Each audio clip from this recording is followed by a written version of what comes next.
자, 오늘 본문 말씀을 가지고 요한복음 강의 25번째 시간으로 예수님의 마음을 본받아 라는 제목으로 말씀의 은혜를 나누겠습니다. 함께 우리 제목을 따라 하시겠습니다. 예수님의 마음을 본받아.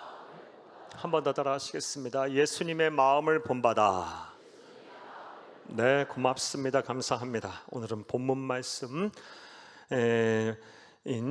우리 오늘부터는 요한복음 6장에 대해서 강의를 하겠습니다. 큰의 시간이 되기를 간절히 바랍니다. 이에 앞서서 먼저 지난 시간에 대한 말씀을 간단하게 드리겠습니다. 지난 시간에 우리는 예수님께서 사람들이 예수를 믿지 아니하는 이유에 대해서 직접 설명하신 말씀을 살펴보며 은혜를 나눴습니다. 이렇게 간단히 말씀드려 보겠습니다. 먼저 사람들이 예수님을 믿지 아니하는 이유, 우리 주 예수님께서 말씀하신 첫 번째 이유는 믿으려는 의지 자체가 없기 때문입니다. 사랑하는 여러분, 우리 예수님께서 탄식하시면서 매우 마음 아파하시면서 말씀하셨어요. 무슨 말을 하고 또 어떠한 기적을 보여준다 한들 애시당초 믿으려는 의지가 없기 때문에 너희는 나를 믿지 아니하는도다 라고 탄식하셨어요. 사랑하는 여러분, 여러분들은 어떠십니까? 여러분들에게 다시 한번 오늘도 권면의 말씀을 드릴게요. 사랑하는 여러분, 믿음은 이해의 문제가 아니라 의지의 문제인 것입니다.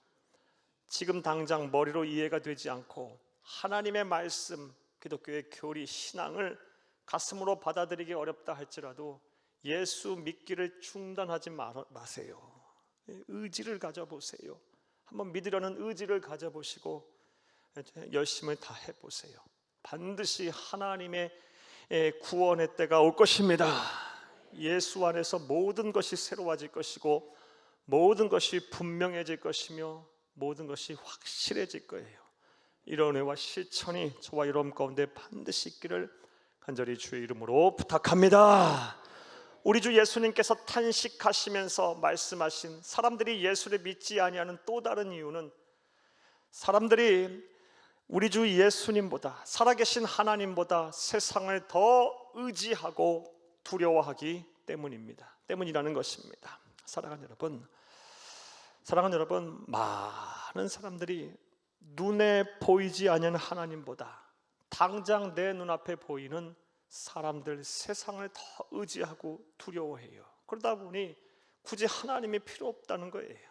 믿을 이유를 찾지 못하는 거예요. 그런데 이것이 얼마나 안타깝고 또 어리석은 일입니까? 여러분 생각을 해보시길 바라요. 우리를 이 세상에 보내신 이가 누구십니까? 다시 말해 창조하신 분이 누구십니까? 우리에게 생명을 주시고 또 살게 하시는 분이 누구십니까? 여러분 생각해 보세요. 우리가 대단한 의술, 훌륭한 의술을 가진 의사에게 치료를 받고 효능 효과가 뛰어난 약을 복용한다 한들 사랑하는 여러분, 우리의 생명을 단 1분 1초라도 연장할 수 있습니까? 하나님이 살게 하셔야 하는 거예요. 생명 주셔야 하는 거예요. 또한 사후 천국으로 우리를 인도하실 분이 누구십니까? 영원토록 우리와 함께 하시며 우리를 구원하실 분이 누구십니까? 하나님밖에 없어요. 그렇다면 우리가 누구를 의지해야 하는 것입니까? 당장 내 눈앞에 보이지 않는다 할지라도 언제나 변함없이 나와 함께 하시고 나를 영원토록 책임지실 살아계신 하나님을 의지하고 두려워해야 되지 않겠습니까? 이런 믿음을 갖는다면 필연적으로 예수를 믿을 수밖에 없을 거예요. 하나님을 찾게 될 거예요. 사랑하는 여러분, 다시 한번 여러분에 또 말씀드려요. 우리 주 예수님께서도 말씀하셨어요. 너희가 몸은 죽어도 영혼까지 죽이지 못하는 자들을 두려워하지 말고 몸과 영혼을 지옥에 능히 멸하실 수 있는 자를 두려워하라 그랬습니다. 살아계신 하나님을 의지하고 두려워하세요. 반드시 예수를 믿을 수밖에 없을 거예요. 바로 믿고 바로 전하는 여러분 되기를 간절히 주의 이름으로 축복합니다. 자, 여기까지가 지난 시간의 말씀이었습니다. 자, 이제 오늘 본문에 대한 강의를 하겠습니다. 사랑하는 여러분, 우리가 사는 세상이 기계화, 정보화, 비인간화 되다 보니 많은 사람들이 이 과거에 비해 더 내적인 고통을 겪고 살고 있어요.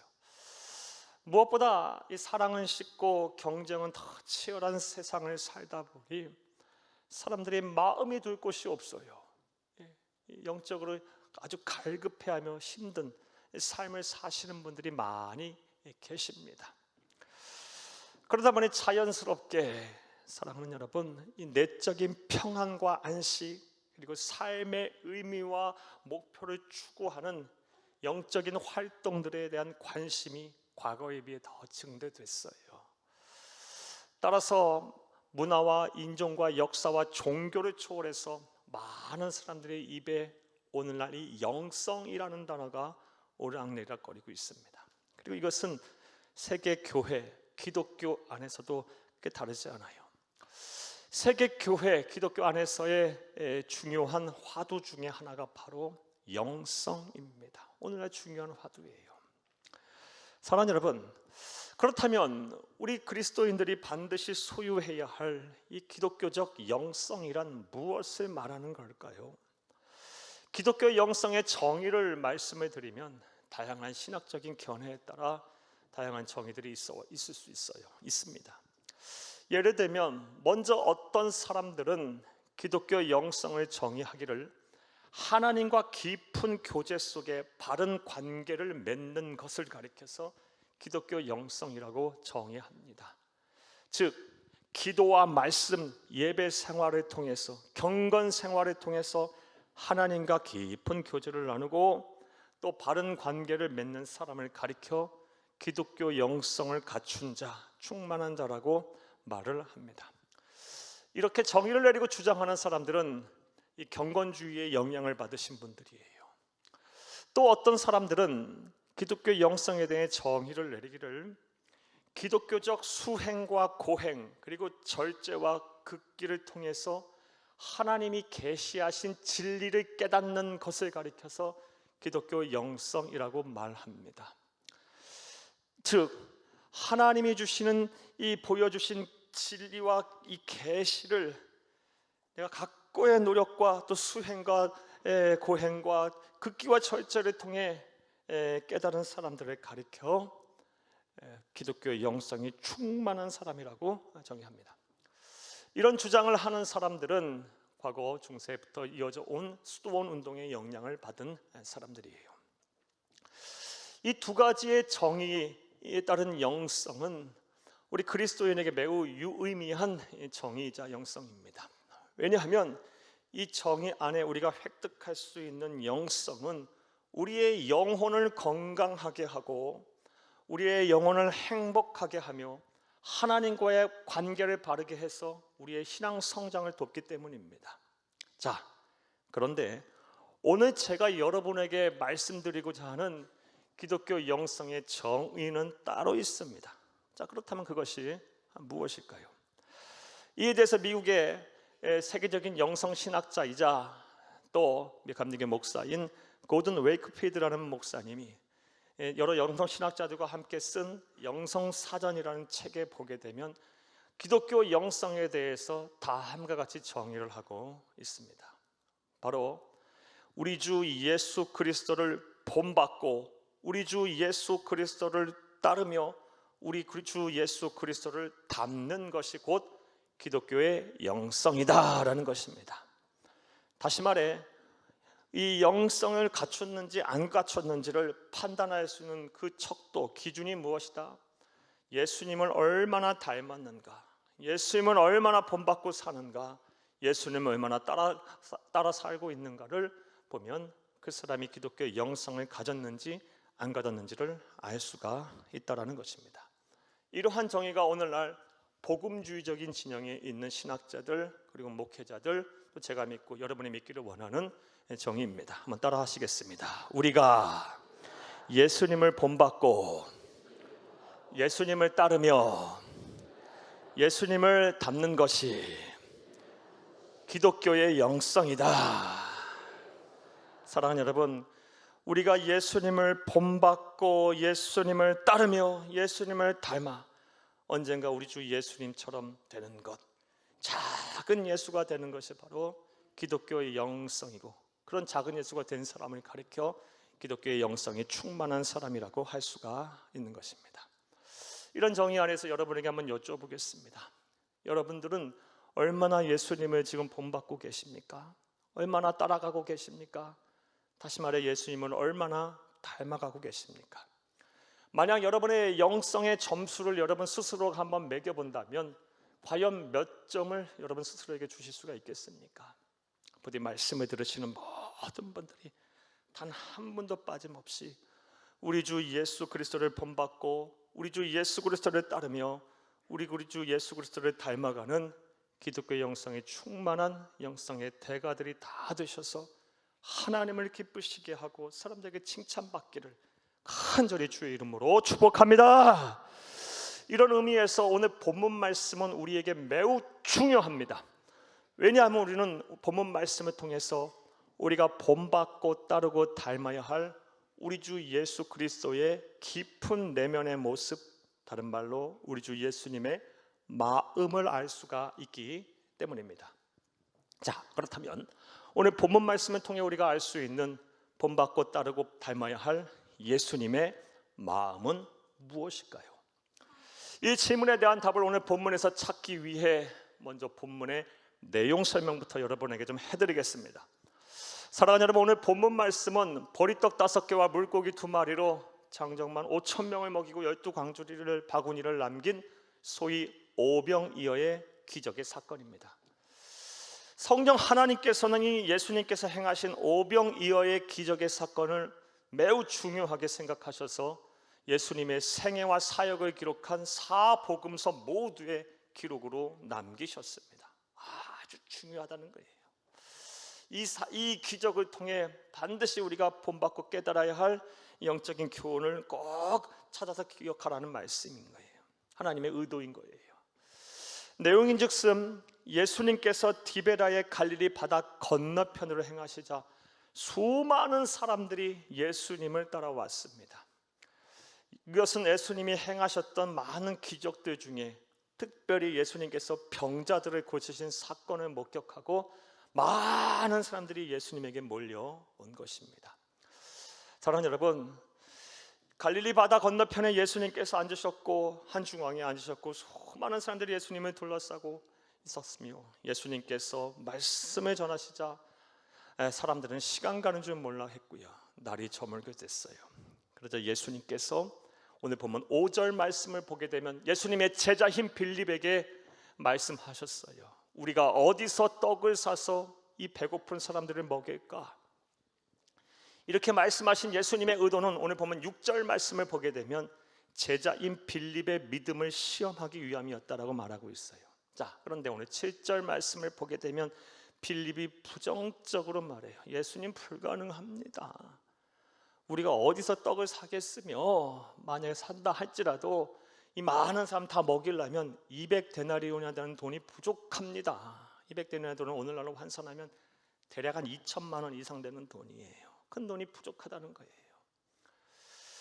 사랑하는 여러분, 이어 예수님의 또 다른 제자인 안드레가 오늘 보면 8절에서 9절 말씀을 보게 되면 한 어린 아이가 보리떡 5개와 물고기 2마리를 가져왔다고 하면서 이것을 예수님에게 드리면서 말합니다. 그런데 이것이 무슨 소용, 무슨 의미가 있겠습니까? 자, 그런데 우리 주 예수님은 전지전능하신 하나님이세요. 한 어린아이가 가져온 보리떡 5개와 물고기 2마리로 큰 일을 행하셨습니다.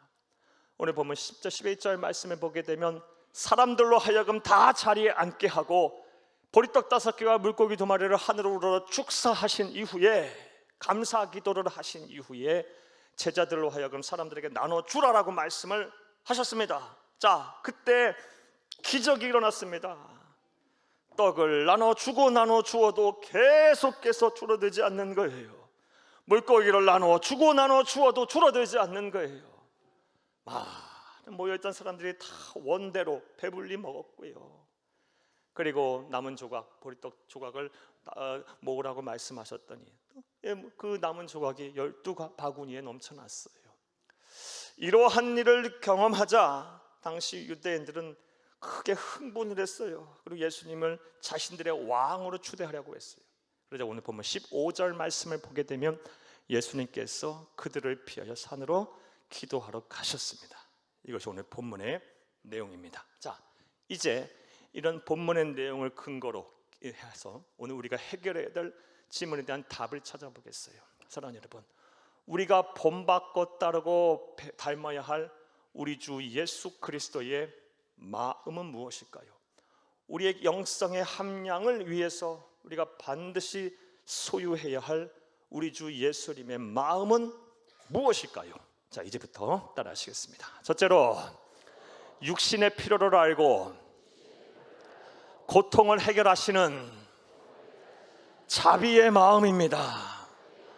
우리 주 예수님이 소유하신 마음, 그리고 우리가 반드시 소유해야 할 마음은 육체의 필요를 알고 고통을 해결하시는 자비의 마음이에요. 자비의 마음을 우리는 소유해야 됩니다. 사랑하는 여러분, 우리가 거룩한 상상력을 발휘해서 지금 오병이어의 기적의 현장에 있다고 한번 가정을 해보겠어요. 여러분 머릿속으로 한번 그려보세요. 갈릴리 호수가 있습니다. 여러분 그려보세요. 그리고 호수 주변에 드넓은 초원이 형성되어 있어요. 약간 구릉산지에 우리 주 예수님이 앉아 계시고요, 수많은 사람들이 예수님을 둘러싸고 있어요. 예수님이 천국 복음을 전하시자 사람들이 예수님의 말씀에 매료돼서 막 빠져들어요. 시간 가는 줄 몰라 하고 있어요. 간간히 예수님 앞으로 나오는 병자들을 예수님께서 말씀만 하시고 쳐다만 보고 옷깃만 스치고 그림자만 밟아도요 막 병에서 나요. 이곳저곳에서 막 환호성이 들리고 하나님을 찬양하는 찬송 소리가 들려요. 여러분 머릿속에 그려집니까? 자, 그런데 오늘 본문 말씀을 보게 되면 우리 주 예수 그리스도를 통해서 우리가 매우 감동을 받는 사실은, 누가 요청한 것도 아닌데 시간이 흐르고 날이 저물자 사람들이, 군중들이 배고플 것을 아시고 예수님께서 먼저 그들의 허기짐, 그들의 문제를 해결하려고 시도를 하셨다라는 사실입니다. 오늘 보면 5절을 함께 읽겠습니다. 예수께서 눈을 들어 큰 무리가 자기에게로 오는 것을 보시고 빌립에게 이르시되 우리가 어디서 떡을 사서 이 사람들을 먹이겠느냐 하시냐며. 누가 물어본 것도 아니고 누가 요청한 것도 아니고 배고프다고 아우성한 것도 아니에요. 우리 주 예수님께서 시간이 흐르고 날이 저물자 사람들이 배고플 것을 아시고 육체에 필요한 것이 무엇인지 아시고 그들이 무엇 때문에 고통받을 것인 것을 아시고 그것을 해결하시려고 노력하신 거예요. 이처럼 우리 주 예수님은 자비의 마음을 갖고 계세요. 육체의 필요한 것이 무엇인지 아시고 그걸 해결하시려고 노력하시는 이 자비의 마음을 갖고 계세요. 사랑하는 여러분, 우리는 종종 하나님이 하시는 일을 다음같이 제안하는 그런 오류를 범해요. 그것이 무엇이냐? 하나님이 우리에게 하시는 일, 우리에게 주시는 복은 육적인 것이라기보다 대체로 영적인 것이다라고 생각하는 경향이 있어요. 이게 무슨 얘기냐? 우리가 예수를 잘 믿으면 하나님께서 복을 주시는데 대체로 어떤 복이냐? 육적인 복보다는 영적인 복을 주신다는 거예요. 우리의 마음에 평안이 오고 내 삶의 문제는 해결되지 않았다 할지라도 염려와 근심이 떠나가고 세상 앞에 당당해지고 두려움이 사라지고 세상을 바라보는 나의 시선이 달라지고 가치관이 달라지며 자족의 은혜를 누리며 산다는 거예요. 기가 막힌 은혜들이죠. 기가 막힌 복이에요. 그런데 하나님이 하시는 일을 이렇게 영적인 일로만 제한하면 우리는 하나님에 대한 이해가 반쪽짜리 이해인 거예요. 하나님은요, 우리의 영적인 갈급함과 필요를 채우시는 동시에 우리의 육체적인 삶의 필요도 채우시는 분이에요. 우리의 고통을 아시고 그 문제를 해결하시는 자비의 마음을 가지고 계신 분이에요. 이것을 알 수 있는 말씀 한 구절 더 보겠어요. 오늘 본문 말씀과 유사한 기적의 사건, 떡 7개와 물고기 2마리로 4,000명을 먹이신 또 다른 기적의 사건의 말씀을 보겠습니다. 마태복음 15장 32절을 함께 읽겠습니다. 예수께서 제자들을 불러 이르시되 내가 무리를 불쌍히 여기노라. 그들이 나와 함께 있은지 이미 사흘임에 먹을 것이 없도다. 길에서 기진할까 하여 굶겨 보내지 못하겠노라. 아멘. 우리 주 예수님께서는 배고파하는 사람들을 향해서 네가 배고프니 어떡하냐, 잘 참아라, 견디거라, 괜찮을 거다, 위로의 말만 하지 않으셨어요. 위로의 말만 하신 것이 아니라 굶겨 보내지 못하겠다며 기적을 행하신 거예요. 다시 말씀드리지만 이와 같이 예수님은 우리의 육체의 피로가 무엇인지도 아시고 우리의 육체의 고통을 해결하시려는 자비의 마음을 소유하신 분이에요. 자, 이제 여러분에게 권면의 말씀을 드릴게요. 먼저 삶이 힘들고 고통스러우신 분들, 뭔가 육체적인 고통 속에 해결해야 될 문제들을 산적하신 분들에게 권면의 말씀을 드릴게요. 사랑하는 여러분, 우리 주 예수님께서는요, 우리가 돈이 필요한 줄도 아세요. 우리 주 예수님은요, 우리가 병에서 나아야 한 줄도 아세요. 우리의 자녀들이 취업을 해야 하는 줄도 아시고 우리의 자녀들이 진학을 해야 하는 줄도 아세요. 또 앞길이 형통하고 열려야 하는 줄도 아십니다. 나아가서 보이지 않는 사랑 말고도 당장 내 눈에 보이고 내 마음으로 만져지는, 내 몸으로 느껴지는 그런 사랑도 필요하심을 아세요. 따라서 이제 삶이 힘들고 고단하신 분들은 우리의 육체의 필요성을 알고 필요한 것이 무엇인지 아시고 그리고 고통을 해결하시는 이 자비의 마음을 소유하신 우리 주 예수님을 바라보시기를 바랍니다. 그리고 여러분의 인생을 그분에게 의탁하세요. 의지하세요. 기도하세요. 소망을 가지세요. 절대 포기하지 마시고 그리고 하나님의 구원의 때를 잠잠히 기다리시기를 간절히 주의 이름으로 부탁합니다. 나아가 모든 이 땅의 그리스도인들, 말씀을 들으시는 모든 분들에게 또 다른 권면의 말씀을 드릴게요. 우리는 그리스도인이에요.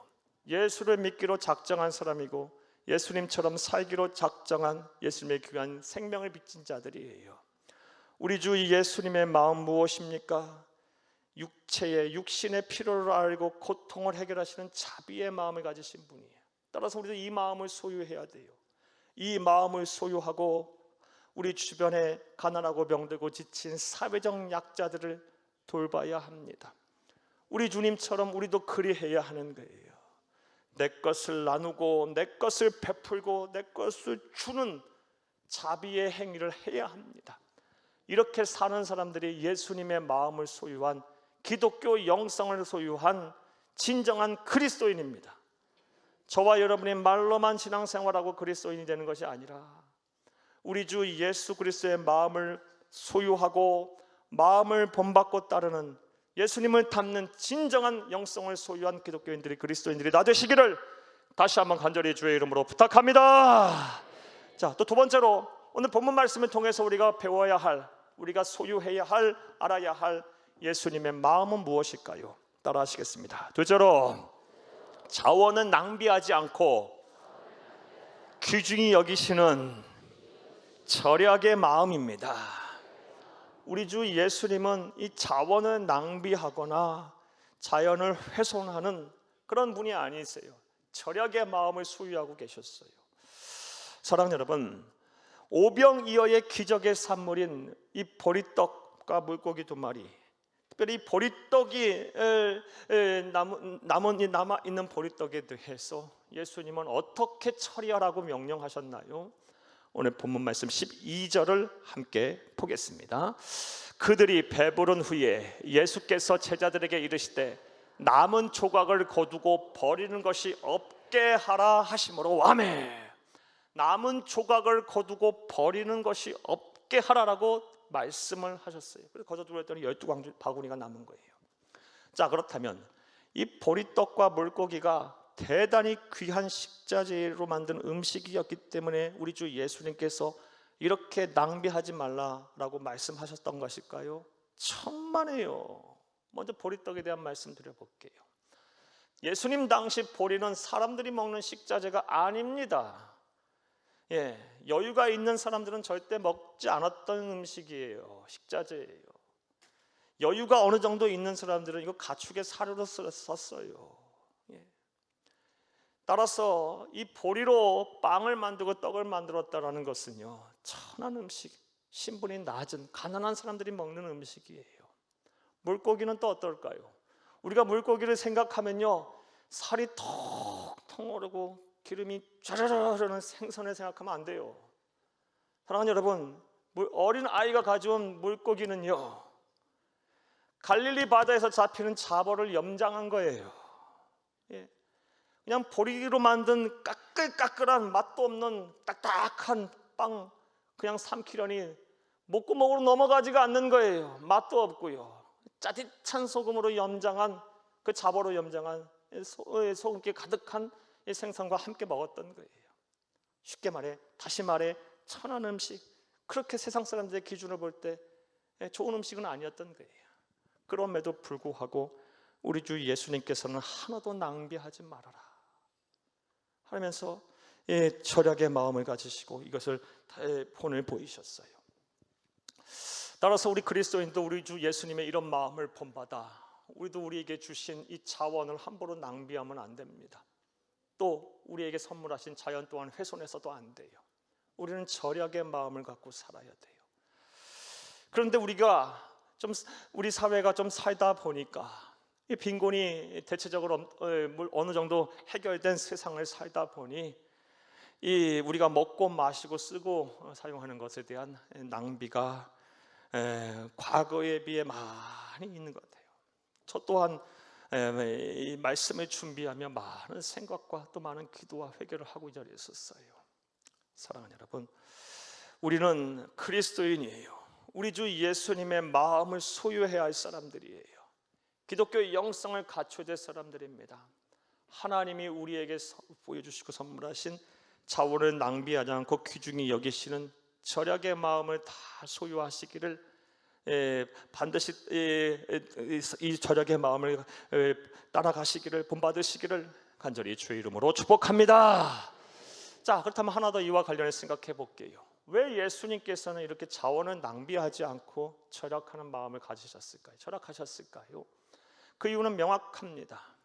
먼저 사랑하는 여러분, 이 세상에 우리가 누리고 있는, 소유하고 있는, 우리가 사용하고 있는 그 어느 것 하나에도 하나님의 숨결, 하나님의 손길, 하나님의 섭리가 미치지 않은 것이 없기 때문에 그래요. 사랑하는 여러분, 우리가 소유하고 누리고 사용하는 모든 것은 하나님의 은혜의 산물이에요. 그저 된 것이 없다라는 겁니다. 하나님의 섭리로 인해 또 누군가의 피땀 흘린 노력으로 인해 우리에게 주어진 산물이에요. 따라서 우리가 함부로 낭비해서는 안 되는 거예요. 무엇보다 우리 주 예수님께서 자원을 낭비하지 않고 절약하셨던 것은요, 사랑하는 여러분, 원주인이 하나님이시기 때문에 그래요. 사랑하는 여러분, 하나님이 저와 여러분에게 주신 것들, 우리가 소유하고 누리는 것들은 하나님이 저와 여러분에게 주신 선물이에요. 우리는 관리자예요. 우리가 이 세상 사는 동안 잘 사용하고 잘 관리하다가 다시 원주인에게 돌려드려야 되는 거예요. 사랑하는 여러분, 세상 떠날 때 그거 하나도 가지고 갈 수 있는 사람은 없어요. 잘 관리하고 사용하시다가 원주인인 하나님에게 잘 돌려드리는 거예요. 그러므로 우리는 자원을 함부로 낭비해서는 안 됩니다. 자연을 함부로 훼손해서도 안 됩니다. 절약의 마음을 소유하셔야 합니다.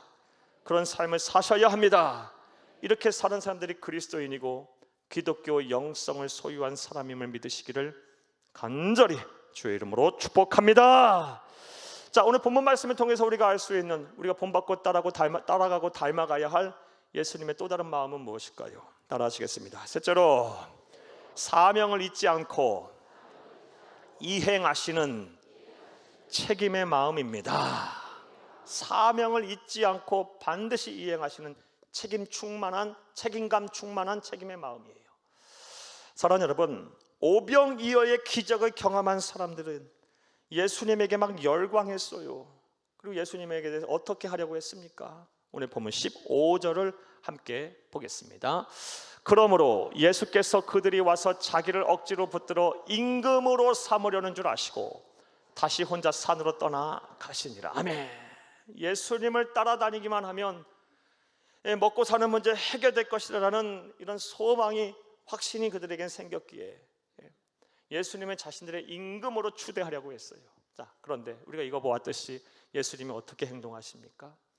임금으로 추대하는 것을 기뻐하며 그래 내가 너희들을 다스리겠다고 하셨나요? 천만에요. 그들을 피하여 산으로 기도하러 가셨어요. 왜냐하면 하나님께서 예수님에게 부여하신 사명은 일개 유대인의 왕이 아니었기 때문에 그래요. 하나님이신 예수님께서 세상에 오신 인간이 되신 이유는 모든 인류의 죄를 대신하여 십자가에 죽으시러 왔기 때문에, 만왕의 왕 만유의 구세주가 되시기라고 해야 됐기 때문에 이 사명을 잊지 않고 예수님께서는 자신을 왕으로 추대하는 사람들의 그런 목소리에 부안해동하지 않았던 거예요. 사랑하는 여러분, 우리가 본받고 따르고 닮아야 할 마음, 바로 이 마음이에요.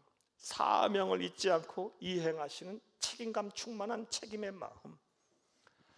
우리 주 예수님께서 이후의 행보를 보면 하나님의 나라가는 천국 부활하여 승천하시는 그날까지 우리 주 예수님은 단 한 번도 사명을 잊지 않으셨어요.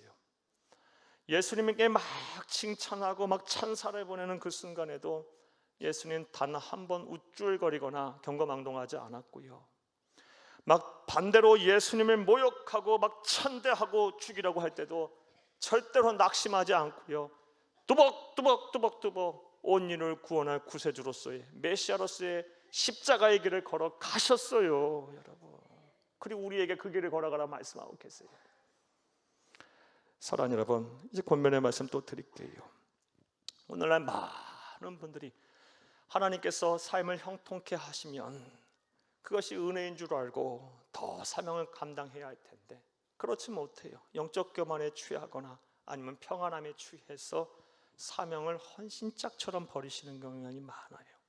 또 반대로 사건 사고에 휘말리고 또 염려 근심될 일이 생기게 되면요, 분주하다, 시간이 없다, 귀찮다, 마음 쓰기 싫다, 뭐 가난하다, 뭐 마음의 상처를 입었다, 별의별 핑계를 대면서 하나님이 우리에게 주신 사명을 저 뒷전으로 밀어넣는 성도들이 얼마나 많은지 몰라요.